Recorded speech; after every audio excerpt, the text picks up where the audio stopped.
Hello again, my friends. This is the boy and his dog, and welcome back to the Hall of Who. Yeah, I've got to think of a better name for a Doctor Who video, and I.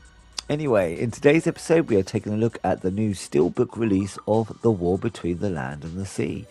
Yes, I know the name is stupidly long. Not even The War Between Land and Sea. No, it's The War Between the Land and the Sea.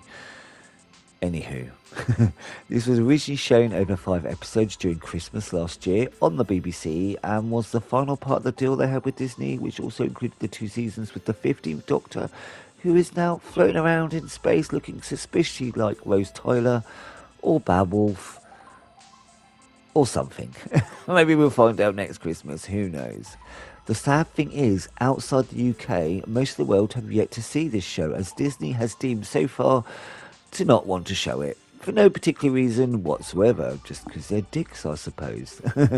Without spoiling too much, we'll use the description on the back of the box for the story. Barclay's ordinary life becomes a world of terror when an ancient species rises from the sea and wreaks havoc upon all mankind. As Kate Lethbridge Stewart and unit struggle to maintain peace, heroes are forged, enemies are revealed, and lives are lost. With the entire world pitted against him, can Barclay save the world? Now, I actually enjoyed this show. It was made during the Disney era. You can tell by the expense of it all, and it really does this show favour, I think. It's more adult than the main Doctor Who show. Not as far as Torchwood would go. I would say it lands somewhere in between. It has some interesting things to say about pollution and how we treat what's different. Without ruining the story for those that haven't been able to see it yet, there is a great set piece where all the junk we've dumped into the ocean over the years has been given back, raining down on the land around the world, and it's impressive but telling sight. The build up for the first 3 episodes is great. Episode 3 especially really put me on edge with great character moments and atmosphere. The last 2 episodes I can see annoying people somewhat, and there are some cheesy moments and lines. My favourite part of this story, though, has to be Kate Lethbridge Stewart's story. I've always wanted to see more of her character.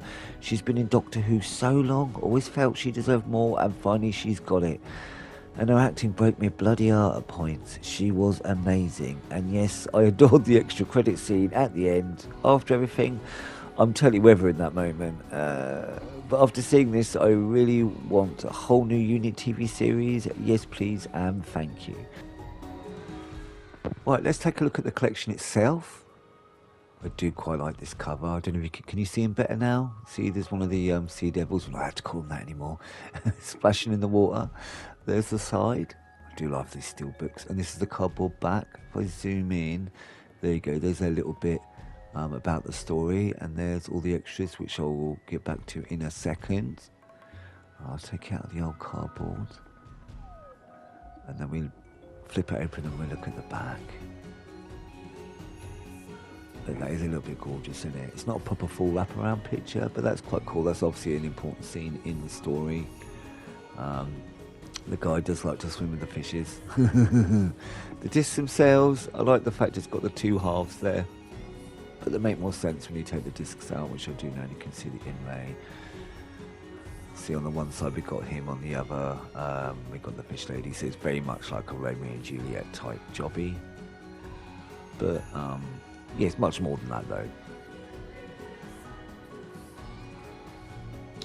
Right, try and put this back in without scratching and embarrassing myself. There we go. Lovely, lovely. Right. Speaking of the extras, there is actually a decent amount on here, much more than I thought. We have 2 audio commentaries. I know long ago our commentaries on every episode. We've got a decent half an hour behind the scenes delete and extended scenes for every episode, a fair few character profiles, which I can give or take, a couple of set tours and video diaries, but the cream of the crop is a movie version of the original John Pertwee 6-part Sea Devil story, updated with a new edit and effects. It's generally a good time. When you've seen the original 6 parts a fair few times, a new version is always fun, and for many modern audiences who grew up on New Who, this is a perfect in for a great Pertwee story. So, The War Between the Lands and the Seas, an overly long title to a short and to the point one-off. A spin-off series. I would say there's a lot to enjoy here with some great visuals and acting, with some great set pieces and tension, especially in episode 3. If you're a fan of Kate, this is a must-see. It's not perfect, it has its faults, with the cheesy lines and a couple of questionable choices, but in the end, I would say job's a good one, I think. Thank you very much for joining me, and never forget, my friends, to keep on keeping on.